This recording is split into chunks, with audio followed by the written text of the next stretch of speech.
What's going on, everyone? I'm just a typical, average American here today to react to this video about why Canada is the greatest country on earth? What? Wow. Wow. Okay. Well, geez, this is a little awkward, this is going to be a bit of a problem, I'm afraid, because there can only be one greatest country, and obviously, that is us, the United States. Duh, because, you know, we said so, or so it has to be true, right? Okay, so joking aside, to be real, a lot of Americans really do actually kind of think that. So today, I thought it'd be really interesting to hear the argument for why Canada is, in fact, the greatest country in the world. So let's take a look. Canada is the second largest country in the world by landmass, and despite having only 40 million people, it has a massively outsized global impact. That's very true. Canada is at about 40 million now. Wow. Wasn't it like just a few years ago where it was like 30 million? Now it's 40 million. Good for you guys. That second comment that they made there, that really jumped out at me because that is such an accurate and important statement for Canada's population size, like now 40 million. What an amazing impact like Canada has made on like history and like the globe and commerce and I don't know everything, but it's pretty amazing. Like here in the US, we have like 300, 400 million people, like 10 times more people. Um, so I don't know. There's something just really respectable about countries like Canada, where even though you have like a smaller population, you have this enormous global impact, and like everybody knows the country of Canada and like a lot of the stuff that it does, and that's pretty cool. That's all right. So starting out, that's already like a really good point. Firstly, our flag is objectively the best humanity has come up with so far, and the only one that rivals us is when Japan powers up for 2 episodes and then sends their navy to commit war crimes. Yeah. Okay. That's a good point as well. Yeah, the first point, like, what am I even saying? Maybe this is the greatest point in the whole video. You guys got a cool flag. You do have a cool flag. Cause it's like, what? I'm gonna get a little philosophical here or something. I'm gonna think about this for a moment. What other flag, like in any other country, really has like this one huge, unique symbol in the dead center of it? Like the maple leaf is synonymous with Canada. That's your symbol. You guys took it. It's yours, and everyone respects it. And it's like it's the flag is basically the leaf, whereas actually the Japanese one is actually cool too. Whereas a lot of other flags have like a lot of different colors and sort of abstract shapes like crosses or a bunch of random 50 stars and stuff. And I don't know. There's something very bold and fun about the maple leaf. It's just so. I agree with this. It's perfect. Secondly, ask any American to name one non-economic metric that America does better than Canada, and they'll say, "What's a metric?" Most important. What? Huh? Huh? One non what metric? The joke is that Americans would be confused by that statement, and the joke is coming to life. Non-economic metric that One non-economic metric? Like it's saying that the United States leads the world in a lot of economic and financial sort of stuff. which I think is pretty widely known, and we have a lot of the biggest companies in the world, sure.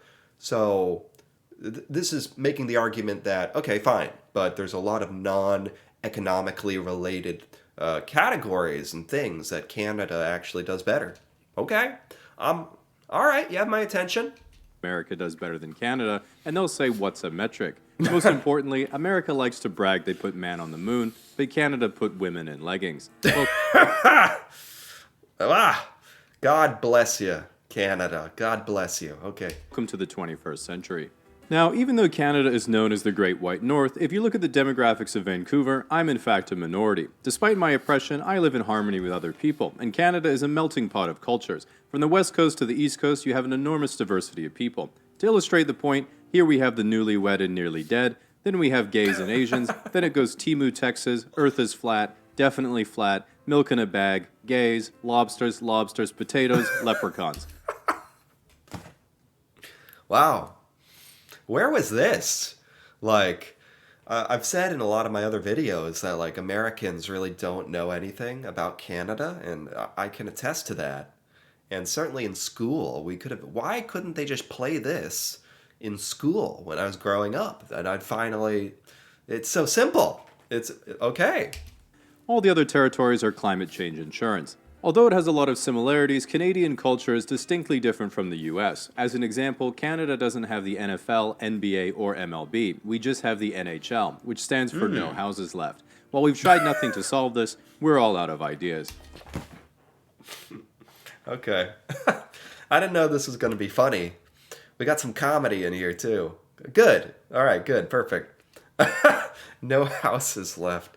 That's a big problem in a lot of areas of the U.S., too. The housing, like how much housing costs. But I have heard that it's like, I think a bigger problem in Canada for whatever reason. Because the livable, like a lot of Canadians live really southern, right? Like really towards the border, and there's only a limited amount of space, I guess. Because us cool Canadians on the west coast who have pine trees and somewhat acceptable weather don't relate so much to everyone in the lame eastern provinces who have maple trees and funny accents, the Pacific Northwest has previously thrown around the idea of creating our own independent sovereign territory called Cascadia, which would... What?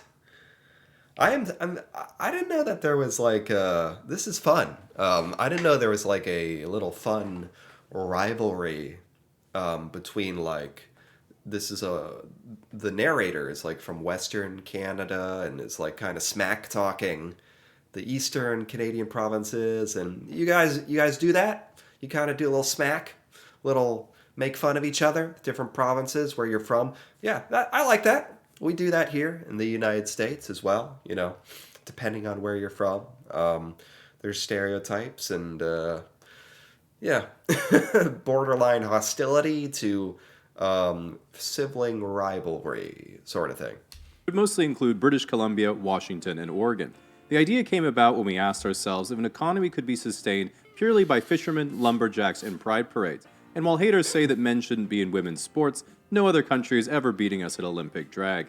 Sometimes English-speaking Canadians get a little sad because we don't have much in our culture that is distinctly Canadian and not influenced by the United States. But that's exactly the beauty of it. One of the best parts of being Canadian is traveling abroad, and when someone asks you, "So, where in the United States are you from?" you get to experience the joy and relief on their face when you say you're from Canada. Wow. Okay, that's something I've never really thought about. It's something that us Americans definitely never get to experience, right?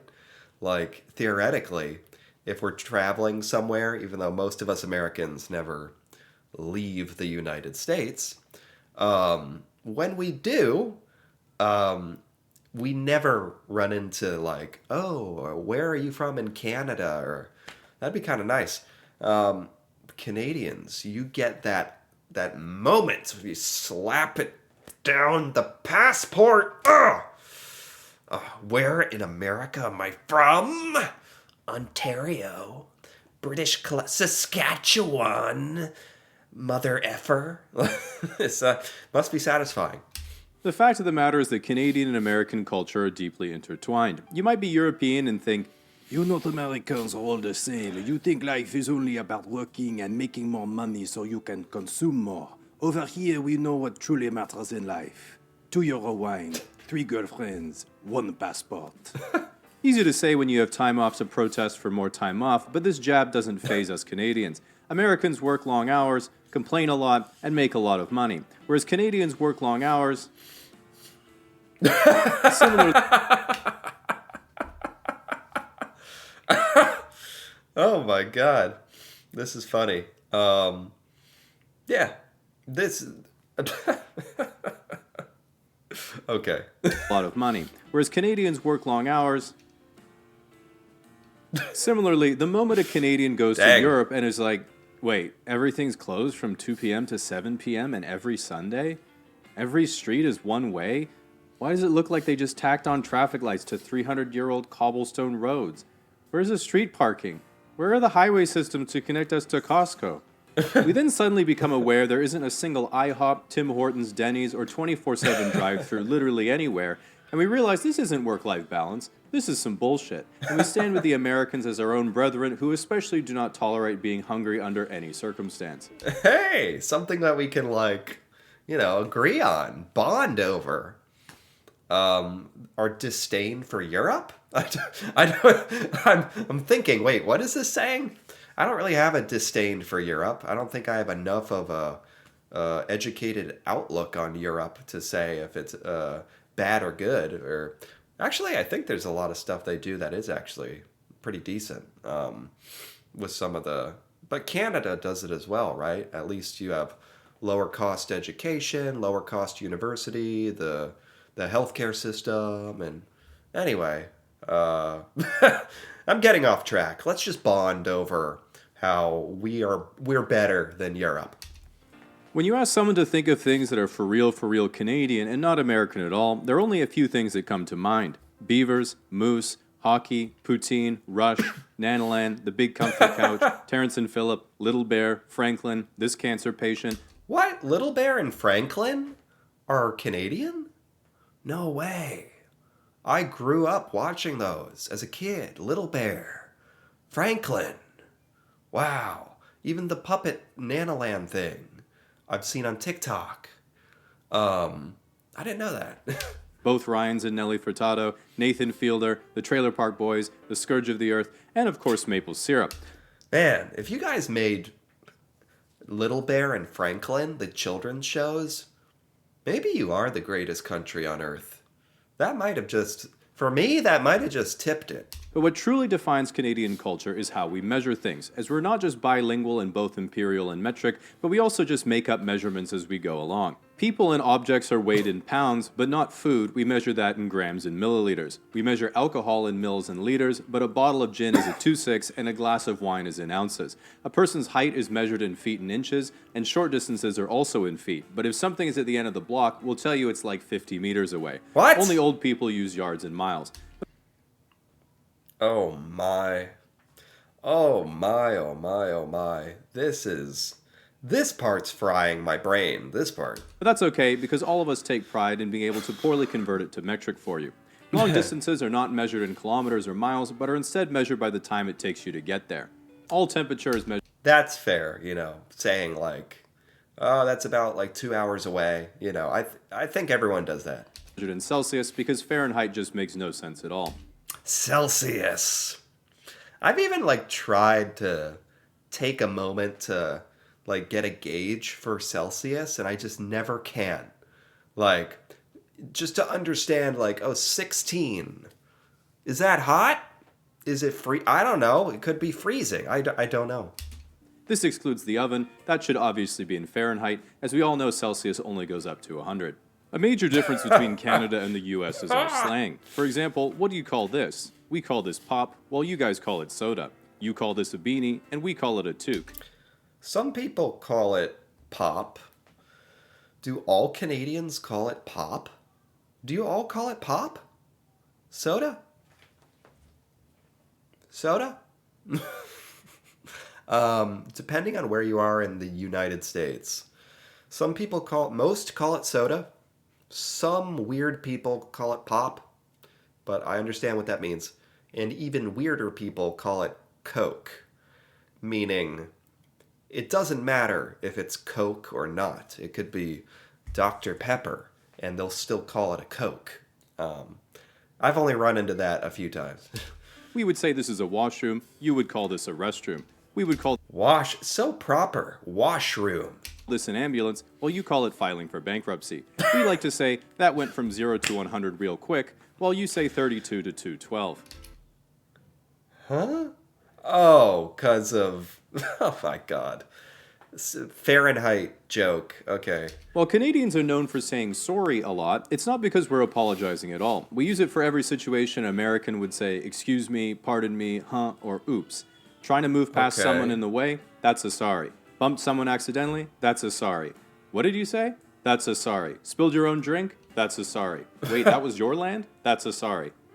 For some Interesting. That is a very big difference. Like, we just don't like to say sorry here in the United States. It's just... We don't like it. It admits that we've done something wrong. And we never do anything wrong, ever. reason Americans find our words for things cute and endearing, well, we're annoyed because that's just how we talk. I thought Americans were just giving us the big brother treatment until one time an American came into the souvenir store I worked at when I was 18 and was like, help me out with your Monopoly money, I can't make sense of it. And while people still say that all the time about our fabulous and indestructible bills, he instead dropped a handful of coins onto the table and then was like, okay, this one's a nickel, this one's a dime, and this one's a quarter. We have the same sort of thing back home, but what on earth are these things? Okay, so that one's a loony? A what? Oh my gosh, wow, what's that worth? A dollar? It's got a... I've heard of these before in like a different video. But you have to understand, for Americans like learning this for the first time, it's like a combination of mind-blowing and just funny. Because the word loony and toonie are funny. They're just silly sounding words. I'm sorry. Like, I don't, like, no disrespect, but they just are, you know? Loony. That means you're crazy. Anyway, so, yeah, this is actually how a lot of Americans would probably behave. loon on it. It's like a duck sort of thing. That's why we call it a... Oh, I haven't seen that before. You Canadians really are something, aren't you?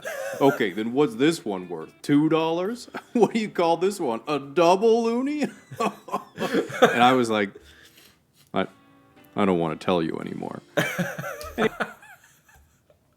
Yeah, accurate. Yeah, no notes to say. That is what would happen. Anyway, before you ask, yes, we do throw them at strippers, and yes, they do die sometimes. If you've ever wondered why your girlfriend always has random... What?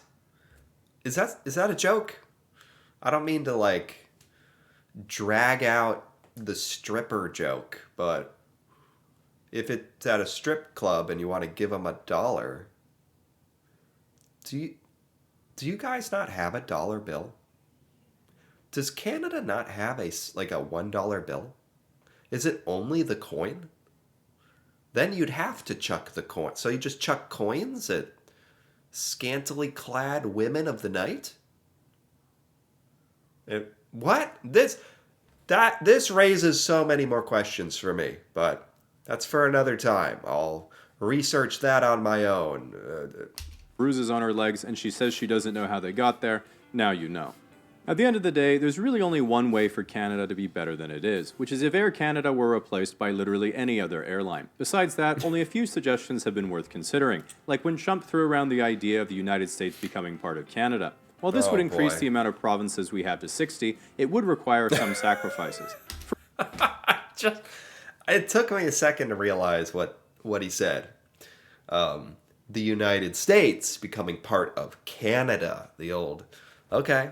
I mean, I think there's actually a lot of Americans who would unironically be on board for that.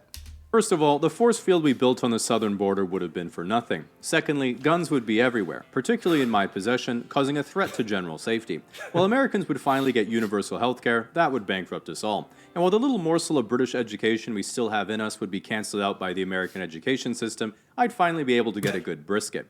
All in all, not a bad trade-off for America to be run by Canadians from here on out. Now, if you're someone who's been threatening to move to Canada every 4 years if the guy you don't like gets in, you're cooked when I get in and there's nowhere to go. At least nowhere that's covered by your cell phone provider's roaming plan at a reasonable price, which is why today's sponsors. Oh, this is, oh my God. Okay, the video is over. This is like an ad for some phone company. Okay. That got me going. Wow, that was, anyway, that was good. There's, a lot of this was like obviously meant to be funny, but within, what's that one Eminem lyric? Like a lot of truth is said in jest. Like a lot of in the humor is a lot of real things, like actual real observations.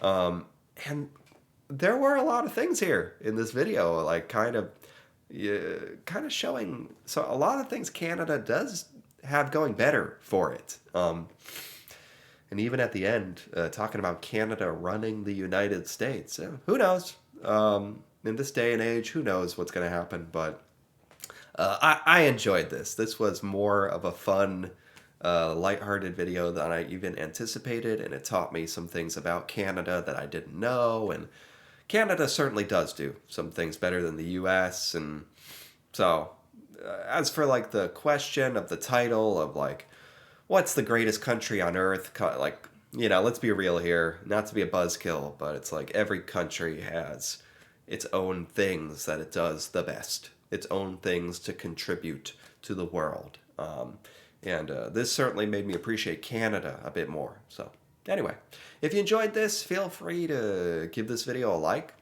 or leave a comment with your thoughts on any of the Canadian stuff that was explained in this video. That'd be cool to hear about. And if you're interested in more videos like this, me reacting to Canada and seeing Canadian things I've never seen before, feel free to subscribe for more. And until then, thanks for watching, and see you next time.